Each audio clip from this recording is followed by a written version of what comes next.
पाहुयात पुढील महत्त्वाची बातमी। कत्तलीसाठी नेण्यात येणाऱ्या 58 गोवंशीय बैलांची सुटका करण्यात आली आहे। 41 लाखांचा मुद्देमाल आतापर्यंत जप्त करण्यात आलाय, तर 3 आरोपी यांना अटक करण्यात आली आहे। यवतमाळच्या वडकी पोलिसांची ही मोठी कारवाई आहे।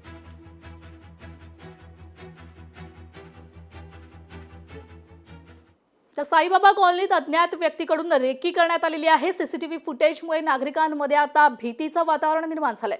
पिंपळनेर शहरातील साईबाबा कॉलनीतील हा संपूर्ण प्रकार आहे। पिंपळनेर शहरातील साईबाबा कॉलनी परिसरात एका अज्ञात व्यक्तीकडून भरदिवसा संशयास्पद हालचाली करण्यात आल्याची घटना समोर आली आहे। त्यामुळे परिसरात भीतीचं वातावरण आता निर्माण झालंय। संबंधित व्यक्ती घरांची पाहणी करत असल्याचं सीसीटीव्ही फुटेजमध्ये स्पष्ट दिसून आलंय। या व्यक्तीकडून चोरीच्या उद्देशाने रेकी करण्यात येत असल्याचा संशय नागरिकांनी व्यक्त केला आहे।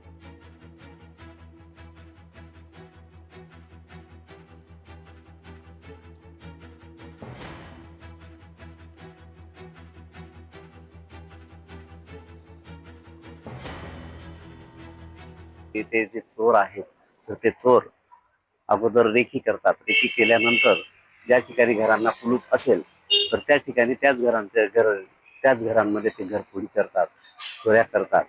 तर पोलीस प्रशासनाला माझी विनंती आहे की अशा पद्धतीने जे रेकी करणारे जे चोर गुन्हेगार जर असतील तर यांच्यावर पाळत ठेवावी। कॉलनी परिसरामध्ये सीसीटीव्ही कॅमेरे जे असतील तर ते सीसीटीव्ही कॅमेरे बसवावेत, जेणेकरून जर कुणी रेकी करणारा जर संशयित आढळून आला तर त्याला ताब्यात घेतलं जाईल।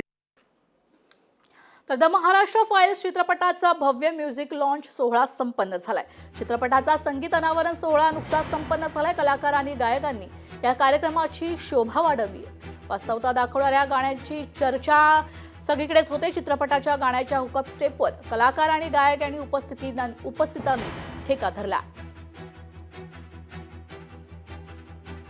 तर सोशल मीडियावरून होणारी बदनामी प्रकरण, फडणवीस सरकार या कायद्यात बदल करणार आहेत। पोलीस महासंचालक सदानंद दातेंच्या अध्यक्षतेखाली समिती गठीत होईल।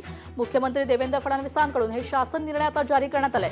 कायद्यात काही बदल करण्यासाठी ही समिती गठीत करण्यात आलेली आहे। 5 सदस्यीय समितीने अहवाल व शिफारस पुढील 3 महिन्यात सादर करण्याचे आदेश आता मुख्यमंत्र्यांनी दिलेत। सोशल मीडियावरून होणाऱ्या बदनामीला चाप लावण्यासाठी हे महत्त्वाचं पाऊल आता फडणवीसांनी उचललं आहे।